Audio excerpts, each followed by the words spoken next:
Hey, gorgeous. Welcome to Season 2 of the Hormone P.U.Z.Z.L.E Podcast. I'm your host, Coach Kayla Smith, CEO of the Hormone P.U.Z.L.E Society, a women's health hub for fertility, hormones, and the business of coaching, creator of the Hormone P.U.Z.L.E method, an infertility warrior, two-time boy mom, and women's health expert. This podcast is for women struggling with infertility, painful periods, terrible PMS, or really just any symptom of hormone imbalance that they are ready to eliminate for good. Tune in weekly as we interview amazing experts in the fields of women's health, breaking down those hormone walls, nerding out on nutrition, and having way too much fun. Whether you're beginning your journey or you've been struggling for years, we're going to finally help you put those pieces of your hormone puzzle back together so that you can get pregnant and eliminate those pesky symptoms for good. Are you ready? This season is packed with even more expert guests sharing groundbreaking knowledge, giving you that jolt of energy that you so desperately need, sending you lots of virtual hugs, and inspiring you to take your fertility into your own hands and make that baby. Thank you so much for tuning in. Now let's get started on your road to transformation. I'm so excited for today's show. I am talking to Hethir Rodriguez, who is the founder and president of naturalfertilityinfo.com. She has been a certified herbalist for over 19 years, holds a bachelor's degree in nutrition, and is a certified birth doula and massage therapist, specializing in fertility massage. Since founding naturalfertilityinfo.com in 2007, Hethir has written and co-authored over 1,200 articles on fertility, and her research articles and guides have been read by over 40 million women worldwide. Hethir has dedicated her life to helping provide a source of quality, research-based information and support for those on their journey to becoming parents. Listen in as we talk about fertility massage, enzyme therapy, and practical tips to holistically optimize your cycle so you can get pregnant, stay pregnant, and have a healthy baby. Let's welcome Hethir to the show. Today's episode is presented by TwoPlus Fertility, a comfortable and easy to use at-home device that increases the chances of a sperm meeting an egg when you're trying to conceive. When you try naturally, less than 1% of sperm reach the egg. TwoPlus Fertility's goal is to fix that. For more information, visit 2plusfertility.com and use code Kayla30 at checkout for 30% off your order. Hey, Hethir, thanks for joining us. Welcome to the show. Thank you so much for having me. I'm so excited to talk to you. I just love everything you put out into the world. So I'm really excited to get into this. Well, it's a topic that I love talking about. So yes, me too. So just tell us a little more about you and how you kind of got here and you started working in women's health. So I have been a natural health educator for over 20 years. My first job was at a health food store. I was that health food store girl that you walk up to and say, hey, I need something for something. What should I use? So it was the beginning of my career. I went to herbal school. I went to school to become a nutritionist, all of that. And I just had such a passion for natural health. It was so amazing to me that there were so many solutions in nature that were created for us. Like, it just made me so excited to learn about all these things. And so as time passed, my husband and I, about 15 years ago, we became surprisingly pregnant. We weren't trying to get pregnant. But I got pregnant and then I miscarried. And so the doctors were like, this happens 1 out of 4 women. So I was like, okay. And then 6 months again, it happened again. And at that point, I was actually going to school to become a midwife. And I was like, I think there's something going on. And so I went to my doctor and he said, well, we won't do testing for you until you have a third. And for anyone who personally knows me, that's not gonna work for me. So I got really frustrated and I was like, that's not gonna work. So since I was in school, I was already an herbalist. I just started writing. This was like right when blogs became a thing. People could start sharing their stories online pretty easily. So I just started writing. And as I was doing research for myself, I started finding so many other things for all the other issues that were happening for women. So I would just write about it and people started reaching out. I started working with them one-on-one. And then that evolved into what is now the Natural Fertility Company. We've been helping women for 14 years now to help support their health naturally, to help the body back to balance, all these different areas for hormonal health and fertility health so that they could overcome some of these things that a lot of times they get just brushed off about, or they say there's no solution. And from what I've seen the last 14 years, there's a lot of different solutions. Sometimes it's a combination with medical, of course, but we've seen so many solutions and how big of an impact lifestyle changes can make and natural therapies can make. I love that. And I love your platform. Your website is amazing. I learn something new every time I go there. So I really do a great job over there. Yeah. I love it. So talk to me a little bit. This is something we don't talk about a lot on this show, and it's something I recommend to my clients, and that's fertility massage with castor oil therapy. So talk to us about that. What is that and who would benefit from it? So one of my lives has been a massage therapist. I was a massage therapist for 10 years. And what I found was that massage was one of those therapies that I felt was really undervalued for having therapeutic support and response. And I'm all about self-empowerment. So this was something that for me was like, this is something people can do for themselves. So self-fertility massage is a way that you're massaging your lower and upper abdomen, and you are helping to bring circulation to the reproductive system. You're helping to increase the communication value between the endocrine system. Your ovaries are part of that endocrine system. There's this whole communication loop that happens. So with those two factors of increased circulation, better communication, there's a lot of benefits that can happen from that. So this is one of my favorite lifestyle therapies for anyone preparing for conception, wanting to help support themselves. So self-fertility massage helps with that. And then I love castor oil because castor oil is very softening for the system. It's very cleansing for the system. A lot of work I do is cleansing based because we just have so much more toxic overload now, our processed foods, our lifestyles. It's just a really nice thing to do for your body is to help this overload. So castor oil is a way to help to soften the tissue so the body's natural ability to break down scar tissue, to increase circulation, move lymph, all of those things are happening because you're using something that's very helpful. So the way you would do a castor oil pack is it's a type of oil that you're using, castor oil, on a cloth. You're putting it on your lower abdomen. You're using some type of heat source like a hot water bottle or a heating pad. And you're doing this 3 times a week when you are before ovulation. So if you're actively trying to conceive, you would not do this after ovulation. I like to keep things really calm and not stimulate. So it'd be like the first 2 weeks of your cycle. If you have a heavy period, I don't do it during a heavy period either. So those are 2 self-care therapies that I find just really help to support. And they're things you can do for yourself because the benefits come from the consistency of doing those things. So if you're paying for someone to do fertility massage, which is fantastic, the only part of that is you do need to do it pretty frequently. So I love that you can learn it yourself and then you can do it yourself in the comfort of your own home, regardless of your location. It's actually really hard to find specialists in self-fertility massage or fertility massage. And then it's just something that you can do for yourself, but it's very soothing and very comforting, but it's one of those self-care therapies I think that can make a difference. I love that. I love that. And would you recommend too, this is what I tell my clients some is when you are ovulating and if you're trying to conceive, you're in that 2-week wait, you can do it up around your liver, which helps to detox that liver. I love that. Yes. You can use it for all kinds of things. So you can use it around the liver. I'm a huge cheerleader for the liver. Our liver is like, it's a very brunt of everything.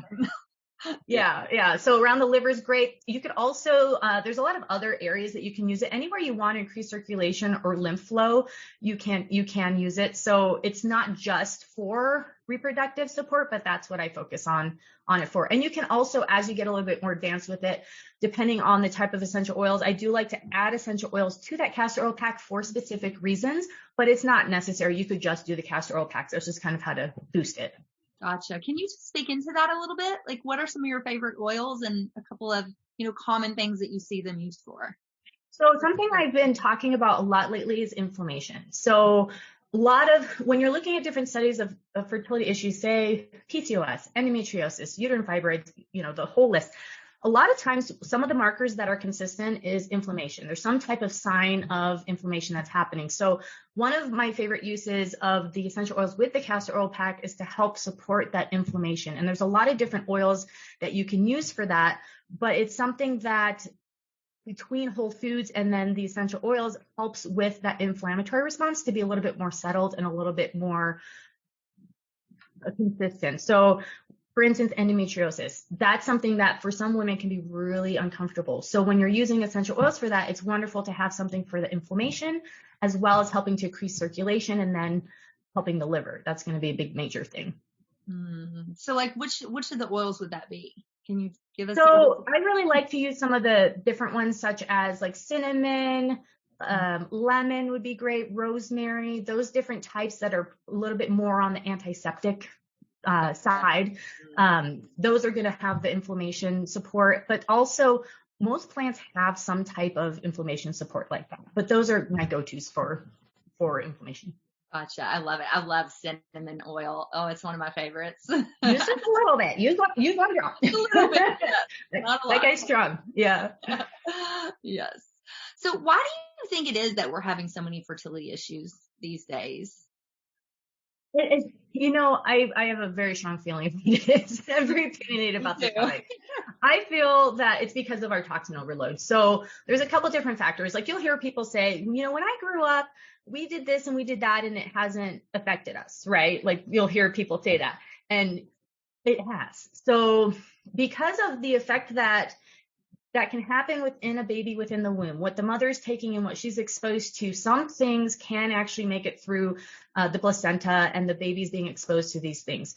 Some of those things could be pesticides. They can be chemicals found within our homes. They can be chemicals that are sprayed on our lawns, those different types of things. So with this compounded effect, these studies are now showing that these chemicals can have a direct effect to your child's reproductive system while they're forming in the womb. So I think that's been one layer of it, is because if you look back at the last 50 years, also with sperm counts, that before glyphosates, which is what is sprayed on foods, lawns, those types of things, Roundup, who's being sued for billions of dollars, those just came on the scene at that exact same timing. So if you look at the scale of infertility, if you're looking at a chart, and same with sperm count in production, it's coinciding with the use of these types of chemicals on a daily basis or within an environment of the home, schools, those types of things. So for me, those are all endocrine disruptors, and there's so many studies showing that correlation. It's without a doubt having an effect. So what happens is these things compound because they're in so many different areas of our life, and they just compound slowly over time.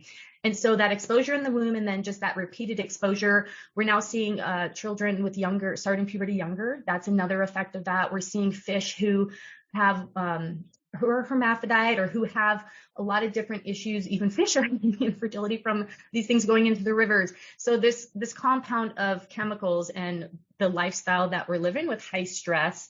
So all of this just kind of compounds, and I feel that that's why it's happening so much more, why there's such a high amount of endometriosis, PCOS. It's very specific what is increasing in numbers. But with all that said, because I'm not all doom and gloom, is that there are definitely things that you can do. There are lifestyle factors that you can do to help support yourself, to help your body with that overload. And I feel it's important not just for fertility, but for overall health. It's affecting people in so many other categories as well. I love that. And I don't think enough people are talking about, these endocrine disruptors, these chemicals in our environment. We hear a lot about food, but then the other side of that is also toxic overload. You have to be just as mindful. So I'm glad that we're talking about this today. And it's those micro exposures. So like our lotion, the fragrance from our candles, by the time we're done getting ready, we may have been exposed to a good amount of them. And the solution is actually the easiest. It's not even like we're asking you to eat better, which we want you to do. Right. But you just switch out your products. So it's like, okay, then you're done. Right. Yes, definitely. And, I find too, I tell people, as soon as you run out of something, just replace it with something cleaner. It's not like you have to overhaul your whole life tomorrow, but at a gradual process. So it becomes less overwhelming. And natural products have gotten so much better. When I started back, in natural health, a lot of the stuff didn't work. The makeup was kind of like, the hair products, especially because I have curly hair, it just, they weren't great. And now I think they're even better. Like the quality of products, it's not like you're not sacrificing by switching. The makeup is awesome. The hair care is awesome. All of it performs really well. There's really no sacrifice happening except you're going to have better health and less exposure. Mm-hmm. Do you have a couple of favorites? Like, let's talk deodorant is one that I find a hard time finding, and lotion, body lotion. So body lotion, you're so right, because a lot of times it's either really, really thick or it's too watery. Mm-hmm. I have really dry skin. So just know that. So I use a lot of stuff, but I actually really love jojoba oil. I'll take jojoba oil and then I will put, again, of course, essential oils. I love those. And I'll put them on my body. So right after I take a shower, I'll do that. I'll also do salt scrubs with olive oil mixed in. So I'll mix Himalayan sea salt or sugar. And that's the only thing I use sugar for is salt scrubs. And then I'll have that in the shower. And then you're scrubbing with that and you come out and you're just really moisturized. So I love the oils. I love olive oil. I love jojoba, almond, whichever oil you like the thickness of is kind of the direction I go with the lotions. Gotcha. And how about deodorant? So deodorant, there's a couple different ones that I'm trying. I think it's hit or miss because when I'm not working out, I'm perfectly fine. And then when I am, there's one from Alita that does have, it's like an alcohol base that you spray. That one's worked really well. There's another one from Young Living that I just got that I really do like, but it just depends on my activity for the day. Sometimes I just straight up put patchouli in my armpits. Right. Yeah, that works. I know. I find I switch out too. Like if I'm working out that day, I'll use a different deodorant and, so it's a journey. The deodorant's a journey for sure. Yes, for sure. So you talk a little bit about preconception cleansing. What does that mean? And how do we do that? So preconception cleansing, it's something that is kind of like the phase one when I'm working with someone, because one, this is the last chance you're going to have to cleanse. You're going to be pregnant, you're going to be breastfeeding, and then you're going to be sleep deprived. So this is a great opportunity to cleanse and to help your body. And one of the reasons it's important is generally when you're preparing for pregnancy or if you're having fertility issues, you always want to include the liver. The liver is going to be helping the body to get rid of excess hormones. The liver is going to be responsible for so many different aspects of hormonal health. So regardless of what's happening with someone, I like to set the body up in that way for cleansing. I also there's a lot of different types of cleanses that we do, but there's a specific one called fertility cleansing. That one involves the liver and the uterus. So what we're doing is increasing circulation to the uterus, helping support overall hormonal health, tonifying the uterus. And that one's just really great in preparing a wonderful environment for an embryo to attach. So that's a great place to start. What I find with a lot of women is it's a really good hormonal reset for them. Even though the cleanse is just a cleanse and that's what it's been designed for. A lot of the things and breakthroughs for people that's happened has been actually really exciting just from supporting the liver and giving the liver a little extra love or having increased circulation to the reproductive system. So from there, they get really excited about the other changes because a lot of times they don't realize like, oh my gosh, okay, that can happen from these simple herbs that have been around since the earth was here. Right. And what else can I do? Right. So then they're excited to jump into diet or, these other herbs or different aspects because it's one of the first moments. It's like, whoa, okay, this really did something for me. I love that. And so is that a supplement that we take or what's involved in the cleanse? So that's a kit. So it's going to be teas, it's a supplement and drops. So it's like herbal extracts. And it's done in two different phases. The first phase is going to be focused on liver support. And the second phase is focused on uterine support. So each one has a different function. First, we're helping with the liver so that there's hormonal health that's happening. There's the breakdown of excess, generally it's excess estrogen. And then for the uterus, we're helping with uterine lining, increasing circulation and hormonal health. So you have a routine you're doing each day for the 30 days. It's actually really simple cleanse. It's not one where you have to be by the bathroom a lot. You can go to work. You can do all of that. The only thing is that sometimes you might be cranky because you're cleansing. And if that happens, try to drink more water and rest. Gotcha. Oh, that sounds amazing. I love that. So when would somebody do that? If they're thinking about having a baby, if they're, maybe they're going through infertility, you would just say anytime before you're actually pregnant, correct? Yeah. So you don't want to cleanse while you're pregnant. Obviously, so yeah. I suggest take the month off when you're cleansing because people will just be super stressed out. They're like, oh, well, what if, I felt a twinge, I might be just take the month off so you can just do the cleanse. And it's just, you can do it any point before trying to conceive. I would not suggest doing it once you are from your say you're doing medical fertility treatment. So you do not want to be cleansing while you're getting your baseline or starting on any of the medication protocols. So you would do this beforehand, well beforehand. Just because we have no idea if it affects your test results. I doubt it does, but IVF and IUI, that's all expensive. It's a whole big thing. So just do this well beforehand. And then when you go into that, you're in the clear. Gotcha. I love it. So talk to me about myths. Do you hear any myths around fertility, around herbs? Like, what are a couple that you might hear? I don't think there's a lot of myths. It's actually mostly about, like, mostly it's the 2-week wait that I hear a lot of myths about, like baby carrots, pineapple, which, there's some validity to it. I could understand with the enzymes in pineapple, that type of thing.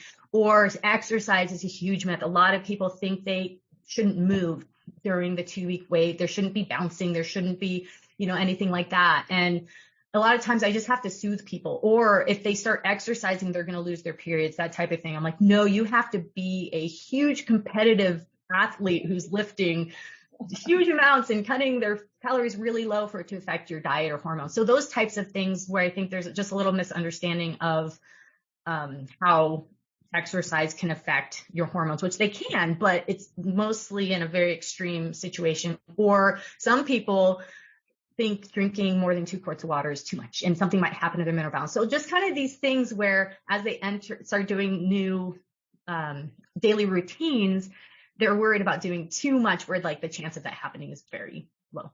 Right. Yes. Those are all ones that water and exercise. Yeah. It'll be fine. Yes, exactly. I love it. So talk to me about any of your favorite supplements. Do you have any favorite herbs that you're like kind of go-tos for people trying to get pregnant? So I do have a lot of favorite herbs, but I want to say before I talk about them that don't just start using an herb because it's in the fertility herb category. They're all going to have different reasons. So it's really good to learn about your body and then be reaching and helping yourself with herbs. So one thing I do have people do is if they can fertility chart, because that's going to give us a lot of feedback on what's happening in their bodies instead of just throwing all these products at you or at yourself. When I speak with some people, they will bring me a list of 20 things they're on because they all sounded really great. Right. And they weren't sure where to start. And it's totally understandable because every time I talk about something, I want to start taking it because you're like, oh, it does all those things. So I'm just going to say that beforehand. That's a really great way to learn about your cycle, what your period's telling you. And then that helps to give you more information about which herb or supplement to go towards, or get the support from a coach, get a support forum, so that it's a great shortcut in time and savings. So one of my favorite herbs is going to be Vitex, but Vitex is not for everybody. Everyone thinks that after they hear about it, but Vitex is really cool. It's an herb that doesn't contain any hormones in it, but it has an effect on prolactin, which is something that it can be, there's no other herb that can really help with prolactin so specifically. So Vitex also helps with supporting ovulation, regular ovulation. There's so many different studies from Germany. It's really big in Germany, in it helping us support that. But who Vitex is not for is for someone who already is regularly ovulating. So if I'm working with someone and they're like, I'm thinking of taking Vitex, but I'm like, girl, you're already ovulating. Let's not touch it. Yes. Because what happens, right? Because what happens with Vitex is for a month or two, your cycle might get wonky. You actually might start spotting. Your period could go or your cycle could go from 28 days to 25 days, those types of things. And that's fine and it's expected. But if you're already on a regular cycle and you're ovulating, it might not be the herb for you. There's other ones such as Tribulus. Tribulus is fantastic for ovulation, or if the first half of your cycle is too short and your follicles don't have enough time to mature, Tribulus is fantastic. So there's a lot of different ways, even though you might look at a chart and it says herbs for ovulation, you're seeing Vitex, Tribulus, Maca. They all have different reasons that you're using them. So like Tribulus, I use more when there's low estrogen, or we might need a little bit of testosterone boost in women, that type of thing. Again, these herbs aren't going to make those increase if you don't need them to. They don't contain hormones in them. So they just have a couple different uses. So sometimes formulas are really nice so that you have that synergistic effect if you're going this alone and you're like, I don't know where to start. I really like blends for that just because they work better together and they're supportive of the overall system a little bit more than when you're doing a specific herb. Sorry, that was really long. Yeah, no, that was great. And I agree. Don't take something just because you hear about it on the show or you read it on Facebook. Definitely check with your doctor, check with a coach, make sure that it's what you need for your body. So I And love it takes you time instead of hit or miss, because Vitex, those types of things do take a couple months to begin seeing if this is the right thing for you. Mm-hmm. So save yourself time. Yes, it might be a little bit of investment to work with someone, but the time saved is great. Exactly. And that's another great point too, is give yourself time. Once you do find out what herb works for you, give it time to work. I say 60 to 90 days, like give it time to get in your body and work. This is natural holistic remedies. It's not a quick fix. So, and that's something I have to talk about daily. So I'll be working with someone, we're doing a first month check-in and they're like, okay, well, this and this hasn't helped me. I'm like, okay, so here's the cascade of events that happens when hormonal change happens. We first have to, the endocrine system has to have messages that are released and have to get the message. Then those messengers are telling the glands what to do. Then those glands have an order that they need to perform in. And we're starting from a point that took many years for you to get to this imbalance, right? So what we're looking for is, are there 2 steps forward that we got this month? Oh, your cycle, the length was a little bit better. Oh, you didn't have cramps during your period. That's what we're looking for, not a complete turnaround within the 30 days. Because when it comes to hormones, it takes time. It's so complicated. The cascade of events is so complicated. Sure, if you're doing a weight loss plan, you might be like, well, I'm losing a pound a week. That's my goal. That's great. But this is something that's the chemical messengers of the body. There's so much going on. So yes. So I'm always looking for, we're heading in the right direction signs. And I know within 30 days, 6 weeks, that type of thing, I do need to be seeing some signs in the right direction, but there's no way it's going to be overnight. Gotcha. I love that. I love it. Well, we're going to take a quick break. We're going to hear a word from our sponsor, and we're going to come back and talk practical tips, where we start with all of this, and then some practical tips for optimizing our fertility naturally. So we will be right back. Hey y'all, it's Coach Kayla here. I hope you are loving this episode as much as I am. We will be back in just a minute, but first, a word from our sponsors. Happy to share the sponsor of today's episode, TwoPlus Fertility, which was designed to help solve the issue of less than 1% of sperm reaching the egg when you're trying to conceive at home. Comfortable and easy to use, each device, which is as seamless as using a tampon, can be used up to 4 times a month. It's soft and comfortable, drug-free, and made of 100% medical-grade silicone. TwoPlus believes that every drop counts and encourages users to insert TwoPlus Sperm Guide before sex in an effort to stop sperm from flowing back out of the vagina post-sex. TwoPlus wants to bring as much sperm to the right place in the vaginal tract and create an experience that can be tried from the comfort of your own home or hotel room. Learn more about this product, which can be discreetly shipped to your doorstep by visiting twoplusfertility.com. Available in the US, the UK, and Singapore. And don't forget, use code Kayla30 at checkout for 30% off your order. Welcome back, Heather. Hello. All right. I'm so happy to be back. All right. Let's talk practical tips. So we talked about a lot of stuff in the first half, but where does somebody start if they really want to start optimizing their fertility? Maybe they're just starting to try to get pregnant and they can't. Maybe they've been on this journey for 2, 3, 4, 5 years. Like, where do these people start? Okay. So that will be 3 different answers depending on the category they're in. I've been to it. If you're like, okay, I just got off birth control, we're ready to try to conceive, but I want to become as healthy as possible for my pregnancy, that's going to be a different place than someone who's maybe been on the journey for a couple of years. So that person who's preparing for pregnancy, start learning about eating whole foods, eating a fertility preparation diet. The shortcut to that is eat as many whole foods as you can. You don't have to be perfect, but fruits, veggies, nuts, seeds, grains, proteins, don't cut out any food groups. That's my take on the nutrition for it. You can make it pretty simple. So that would be one aspect. The other is to start fertility charting. So you know if and when you're ovulating so that you can pinpoint your baby making time. That is one thing that they've found through studies, that a lot of people think that they know the time they're most fertile because of maybe twinges or different signs. And it actually was a different time and they were missing the mark just on timing. So don't let that be you. Fertility charting's free. You can go to fertilityfriend.com. They have free courses on it. They have free software. There's so much other stuff out there you can use for charting. So that's a good place to start. And then I also would start with fertility cleansing for both the female and male partner to prepare ahead of time. So that would be a great way to start for someone who just wants to become healthier. If it's been 6 months, it's been a little while, and you're kind of like, okay, something's going on, or I do know the specifics of what's happening, explore what those lifestyle changes are needed for supporting that. So every fertility issue that's out there, like 95% of them, if anything's genetic, we can't with nature, or if you're already in menopause. But find what you can about that. What's that doing in your body? What systems can you support to help with that? So for instance, like PCOS, 50% of that's going to actually be dietary changes. You can have a huge impact, but it's a lifestyle change, meal to meal to meal, moment to moment. So that is an aspect. So just learn what you can about what's happening in the body and how you can support it. And then be consistent. Consistency is going to be the key. I'd rather you be 80-20. You be 80% great on your plan and still be a human being, but be consistent than be 100% for 2 weeks. So being consistent, maybe adding one thing at a time, that's going to help to support that. I always like to include something for cleansing at the beginning, making sure you're nourishing the body. So that would be diet, helping to protect the body, really understand the toxic overload that could be happening, remove those items from the home.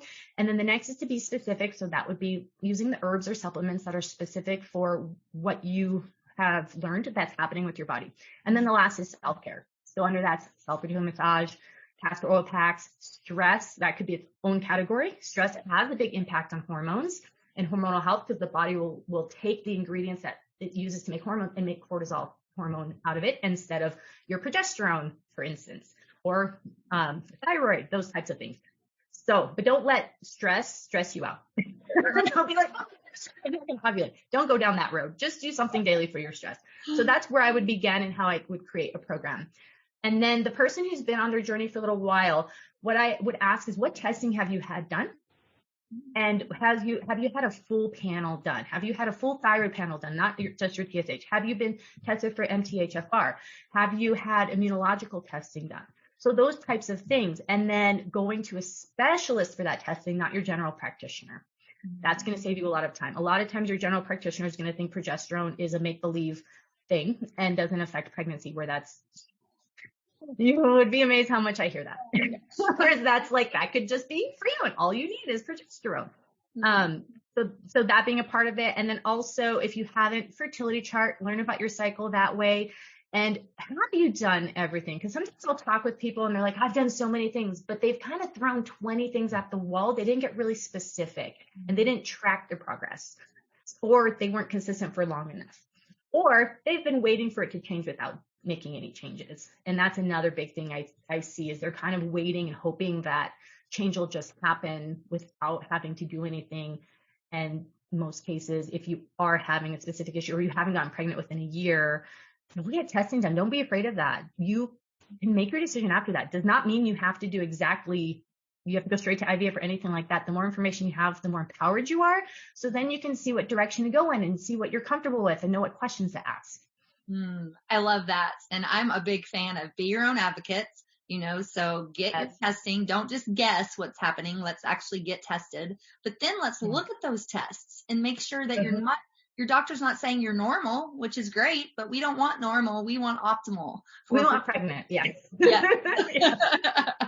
So I love that you say that. That is amazing. Yeah, and that's so true. Get your numbers. Because you usually get a phone call, oh, everything's fine, and then hang up. No, say, okay, great, here's my email. Can you please forward my numbers? Yep. And those are your test results. You have a right to see them, so ask for them, and most places will give them to you. Yes. Yeah. So you talk a little bit about luteal phase defect. What does that mean, and how can we correct that?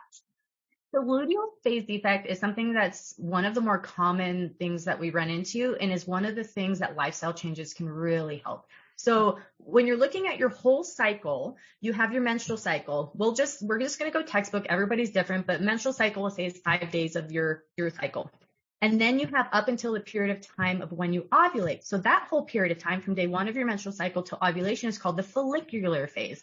That's when your follicles are maturing and your body's getting ready to ovulate. After that, ovulation occurs. And then from ovulation until implantation, or you get your period, is called the the luteal phase.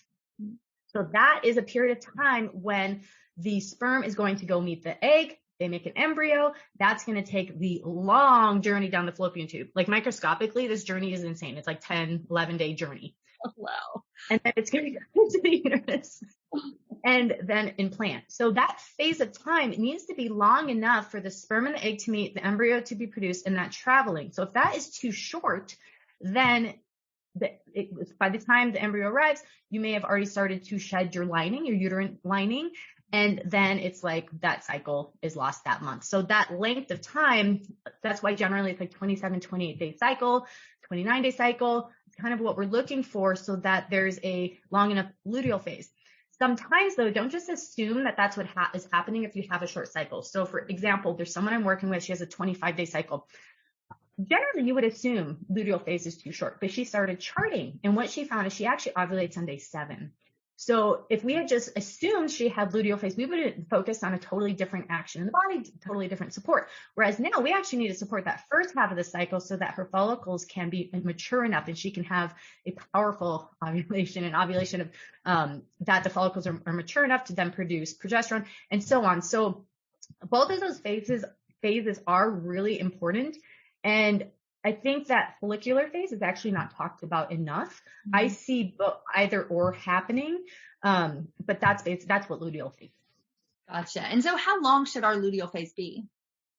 It should be, I like to look for around 11 and 12 days is my ideal. I think it's above 10 days is what the textbook is, but I definitely want some of that time because not longer, the better, because sometimes it can be too long too. Right. If you have a really long cycle and there's some other stuff happening. But that's what I'm shooting for when we're looking for things to grow in length of time, or when we're looking for the benefits of what we're doing to see if it's happening. That could be one of the things I'm looking for. Gotcha. So what I hear you saying is charting our cycle is going to give us the best overall picture of how long all these phases are. Yes. And it's so powerful because one, it's free. Right. Yeah, you can get fancy. There's watches and stuff you can get, which is awesome. If you're someone who's a bad sleeper or not a consistent person, you can get like a temp drop that you wear and it takes your temperature for you. Or you could just use a chart you print offline. That's a free piece of paper. You just print it and you just mark your temperature each day. From charting, you can tell if your temperature is low all the time. Maybe you want to support your thyroid and see if that temperature goes up. Or if you don't get that big rise after ovulation, maybe progesterone could use some support. Or if you don't see that dip that ovulation shows you in the chart, okay, let's work on that. What could be happening with that? So it just really gives you a lot of feedback. The other thing I like for a lot of feedback is listening to your body and watching what your cycle does, what your period does. That will tell you a lot too about hormonal excess or deficiencies as well. If you have a lot of clots, very heavy, very dark, 7 days gush, that's going to be telling you a lot about what your estrogen, uterine lining state, all of that is in. But if you're just like light and scanty and 2 or 3 days and it's barely anything, you could not even possibly wear a pad, then we need to build your system up. There could be some, deficiencies happening. We want to build that lining. And so your body tells you so much and gives you so much feedback. I love that. I always say our report card or our period is like our report card. You need to listen to what our body's telling us. And if it's screaming symptoms, then something is wrong. We need to listen to that. But we don't do that until we chart. So I love it. Yeah, and cramps and like yelling at people and tearing people's head off is not a thing you have to live with. That's not a normal part of a cycle. You do not have to have cramps every single month or be mad. I love it. So what do we do if our period or if our luteal phase is too short? Is there some holistic things we can do to lengthen it? Yeah, so then I would ask more questions. If there's a lot of spotting happening, then to me, that's telling you, let's support progesterone. Let's help the body with progesterone. But sometimes it could be because the estrogen is so high that we have low progesterone. There has to be a ratio between estrogen and progesterone. So if there's too much estrogen, even if your body's producing it, you're starting to see that rise, it may not be enough in opposition to the estrogen, because the estrogen might be going in high into the luteal phase when you don't want it to be. The progesterone is supposed to be the star at that time. So sometimes if they're ovulating or not, I might use Vitex depending on that. Also, I do like progesterone cream. It's not something that I go to first though, because it's I still want to find out what the underlying is. Like it does help, but there's some reason someone may not be producing enough progesterone. The other fact is they might not be ovulating. So ovulation has to occur for progesterone to start being released from the luteal or from the corpus luteum. Yeah. So the follicle turns into a corpus luteum after you ovulate. So if you're not ovulating, you're most likely not going to be producing much progesterone. So there's a couple of factors to it. It's not just, a lot of people will say, hey, I'm low in progesterone. What do I do? But I'm like, but why? Right. We may need to be working on ovulation before we care about progesterone in the first place. Or we may be, needing to help oppose this estrogen and get the situation under control. Then we'll look at ovulation and all those other factors. Gotcha. And I love that you say that, because I'm always like, let's look at that root cause. Like, why is this happening in the first place? I don't want to treat the symptom of low progesterone. I want to know why you don't have progesterone in the first place. Yeah. So how's your thyroid? And it can be frustrating because you're like, wait, why are we talking about my thyroid? My progesterone's low.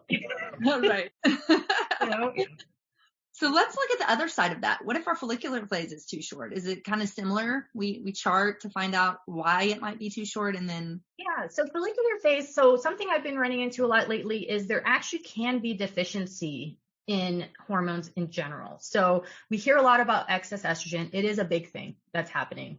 But there are some women who are actually low in estrogen and low in progesterone. I do see this start happening once women are 35 years or older, as our cycles begin changing. I also see it in women who are very type A, have been go, and I'm raising my hand here. This takes one to know one. Go, haven't focused on our diets, very high stress. So our bodies have taken the components to make our stress hormones instead of putting them towards our reproductive hormones. So that's another factor. Also, deficient diets very low in protein, or diets not with essential fatty acids, processed, that kind of thing can affect it as well. All your body has to work off with is the input that you're giving it. So if you're not eating these components, it's very hard for the body to be able to produce a healthy uterine lining. Protein makes a difference during that first 2 weeks. Also having essential fatty acids and so on. So when the first half of the cycle might be too short, there's some things that I look at to help the body with estrogen support. I really like phytoestrogen type herbs, those types of things. They have a very gentle estrogen action. They're weaker and softer in acting than even our own body's progesterone, definitely softer acting than the chemical estrogens. Those are the strongest. So supporting that. And then nutrition's a big part. Iron. A lot of times there's an anemia factor, making sure that they're having enough vitamin C for absorption. Not necessarily saying you have to eat meat, but some people do not absorb iron from plants. I had tons of testing done. I don't absorb iron from plants. This plant lady who's passionate about plants and eating green veggies. So that's fine. I just pay attention to it. So nutritional deficiencies tend to be something I look into a lot for that as well. I love that. And I always talk about, you can be high plant, mostly plant, but you do need a little bit of meat because of the iron. It's really hard to get iron from any other food. So I'm glad it does make it much easier. Yes. I love it. So talk to us about systemic enzyme therapy. What is that, and who would use that? So there's a lot of different types of enzymes in the body. Most people are familiar with digestive enzymes. So those are enzymes that are used to break down food. But our bodies actually have a lot of different types of enzymes. And what these are messengers. They're things in the body that help with different functions. So when you're talking about systemic enzymes, this is going to be a way that you're using enzymes away from the digestive process. So you take them away from food. You don't want them to be used up for that process. What they're able to do in the body is they help the body with a lot of different functions. They've been shown to be incredible with helping with inflammatory response. They are great at breaking down fibrin in the body. They help a lot with circulation. So those are the main three areas that I like to use them for. Your body will need the enzymes to break down, just like it breaks down protein in food. There's enzymes that break down the fibrin, which is a substance in our bodies that makes scar tissue. So when you're using those types of enzymes, the body can then have a boost in its natural ability to break down that scar tissue. It wants to do that, but it now has more of the ingredients in order to do that. So that when you pair it with something such as castor oil packs, which help to soften that tissue, and then your body has these ingredients to help break down that tissue, the chances are higher that your body can succeed at that. I love that. And so would you suggest that for somebody maybe with a fibroid or maybe blocked tubes, or who would benefit from that? I use it for a lot of times when there's something in the body that generally shouldn't be there or is growing, and there's a lot of tissue involved that is not, we don't want. I like to include that to help the body in its natural ability to help with those different things. Now, in each of those cases, there's different levels. So for women, with fibroids, when they're talking with their doctors will have a concern at the fibroid over a certain size because it will be very hard for the body to deal with removing it. So sometimes surgery for a very large fibroid actually could be the best path. Whereas when they're on the smaller side, a lot of women will try things for a little bit and see, is the body able to handle this? And then they'll decide what they want to do from there, if it does or doesn't. Another aspect, though, is with any of those things, I always pair it with, you have to make the lifestyle choices to remove what is causing the growth, because people are so surprised when it comes back. They think that the surgery of removing, for example, the fibroid, will be it. They're done. They're golden. And then a year later, they're like, what is going on? This is happening again. So regardless, the things that you're doing to help the body naturally to handle that, you would do either way, because you need to remove the factors that are causing and stimulating that growth from happening, because it can come back. Surgery is not, it just is removing it. It's not addressing the root cause of it. Gotcha. And that all goes back to watching foods that cause inflammation, because that's just going to feed those growths. Sure. Yeah. Watching those foods that cause inflammation, processed foods, that's a good shortcut. Just processed foods is, there's the cheat sheet, processed foods and weird oils that aren't made from food, and sugar. And then also making sure to add the things that are very high in antioxidants. Antioxidants are, I'm obsessed with antioxidants right now. They're one of the things that not only protects cell health for egg health, but also every single food that's high in antioxidants also has an anti-inflammatory aspect to it. So 2 birds with 1 stone, and that's going to be whole foods. Yes. So let's go into that a little bit. What are some of your favorite antioxidant rich foods? So I love berries. I love wolfberries. I love avocados are some of the highest in fat soluble antioxidants. There's all kinds of antioxidants, but the thing with them is you need to have them consistently in your system. So you do need to eat them daily. It's not something we store up in our body. They're also very susceptible to damage. So for instance, like vitamin C, we all know, okay, peppers are high in vitamin C, but once you cook them, they're not high. Right. So you want to have a mixture of raw vegetables, cooked vegetables. That's perfectly fine. I really love smoothies for getting a lot of berries and antioxidants into my diet. That just makes it really easy. Some people say, I don't like smoothies because they're cold. Just put your fruit on the counter. You don't have to have a cold smoothie. It also doesn't have to be a crazy high amount of fruit that you're putting in your smoothie. Berries tend to be higher in antioxidants, but they're also lower in the glycemic index. So putting the berries, putting the raspberries, having that be your splurge, because I know fresh berries can be expensive, but you can also get wild blueberries in the frozen section, that type of thing. And just being consistent and having something that you do each day. I have something I call the important 5 that makes it simple. It's something you add to your current diet. So the first is you drink a quart of water with a lemon squirted in it first thing in the morning. You earn your morning beverage. And the second one is you're having some type of fertility smoothie, and that's going to have some type of antioxidant rich fruit in it. I like to put some type of protein powder to balance things out. Eat a big salad each day that has a lot of color. You can add protein to that. You can add whatever you want to it. Just make sure you have a salad a day. Sometimes I add my protein to it hot, and then I mix it up if you don't want a cold salad that day, and it kind of wilts everything. Then a green leafy vegetable that can be raw or cooked. You could put it raw in your smoothie, or you could just saute something that's green. And then so smoothie, salad, water, green leafy vegetable, and then a green juice or a green powder. If you're too busy or you don't have a juice, you just do the green powder. Green juice is awesome, but we can be too busy sometimes.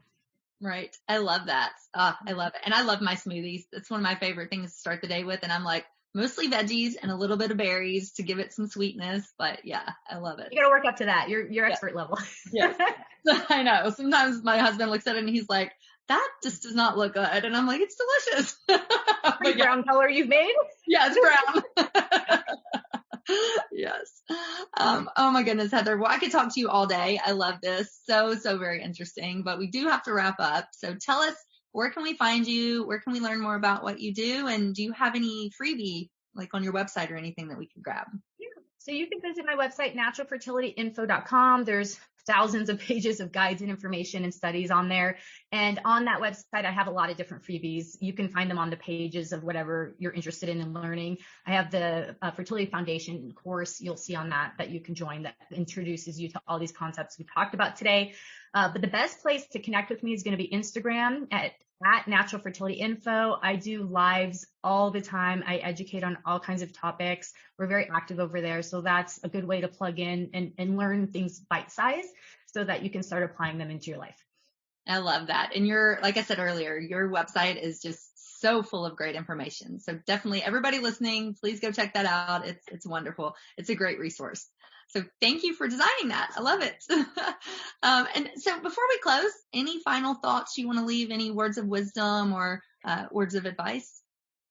So my words of advice is that there is so much power in taking the steps and being consistent. Know that every step that you take is going to get you closer to what your goals are, and that there is power in food. There is power in herbs. There are power in meditation and exercising, doing these things for yourself. Self-care is healthcare. So knowing that those types of steps are going to bring you to where you want to get to, it's just your journey might look a little different than you were maybe expecting, but just be consistent and take the next step and rest when you need. I love that. I love that. Just be consistent and take that next step. Wonderful words of advice. Well, thank you so much for being here. It's always so fun to talk to you. I really, really appreciate it. Thank you so much for having me. Yes. All right, ladies. Thanks for watching or for listening. Until next time on the Hormone Puzzle Podcast. Bye. Bye. Don't forget to check out today's sponsor, TwoPlus Fertility, a comfortable and easy to use at-home device that increases the chances of a sperm meeting an egg when you're trying to conceive. Visit 2plusfertility.com to order yours, and don't forget to use code Kayla30 at checkout for 30% off your order. Hey, hang on just 1 second before you go. I want to make sure that you are aware of all of the amazing free resources that I have for you on my website at CoachKayla.com. From a fertility meal plan, a cycle syncing quick start guide, a holistic healing cookbook, as well as master classes, blog posts by me and some amazing experts in the fields of fertility, hormones, and nutrition. So many wonderful resources that will help you on your journey. And I wish there had been something like this when I was going through my 2 years of infertility, but there just wasn't. And so that's why I decided to create all of this for you. So make sure that you go and check it out and you take advantage of this plethora of support that I have provided for you. And spoiler alert, these were some of the same tricks and the same foods that I used to get myself pregnant, not once, but twice, even after my doctors said that I couldn't. So I know that these things work. So make sure you take advantage of that. And I cannot wait for you to be my next success story. So thanks, love. See you soon. Thanks for tuning in today to the Hormone Puzzle Podcast. Check out the show notes for today's episode at CoachKayla.com. If you like what you hear, please subscribe and leave a review. Thanks for hanging out with me, and I'll see you next week.